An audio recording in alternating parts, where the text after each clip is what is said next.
നമ്മൾ മുസ്ലിങ്ങൾക്ക് നാളെ മുഹറം 9 നോമ്പാണ് കേട്ടോ. ഇന്നലെ എൻ്റെ കുട്ടികൾ പറഞ്ഞു അത്താഴത്തിന് നമ്മളും ഉണ്ട് നോമ്പ് പിടിക്കാൻ നമ്മളെയും വിളിക്കണം എന്ന്. നോക്കിയില്ല, ടേബിളിൽ ഫുഡ് സെറ്റ് ആയതിനു ശേഷം ഞാൻ ഓരോ വിളിച്ചിട്ടുണ്ട്. എറുമ്പ് വരിവരിയായി വരുന്ന മാതിരി എൻ്റെ കുട്ടികൾ വരുന്നുണ്ട്. നിങ്ങള്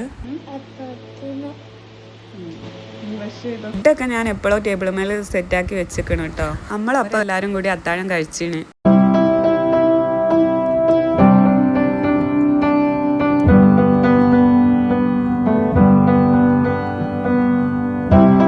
അത്താഴം കഴിച്ചതിന് ശേഷം സുബൈ ബാങ്ക് കൊടുത്തു കേട്ടോ. എൻ്റെ മോള് ബാങ്ക് കൊടുക്കൽ കേട്ടാ മാഷാ അല്ലാഹ് ഓള് അത് തന്നെ നിസ്കരിക്കും കേട്ടോ. അങ്ങനെ നിസ്കാരം കഴിഞ്ഞ് എന്നാ നമുക്ക് നോമ്പ് തുറക്കാനുള്ള സെറ്റ് ആക്കാം. എനിക്ക് മാത്രമാണ് നോമ്പെങ്കിൽ ചോറ് മാത്രമേ വെക്കുള്ളൂ കേട്ടോ. കുട്ടികൾക്കും കൂടി നോമ്പാകണ്ട കേട്ടോ.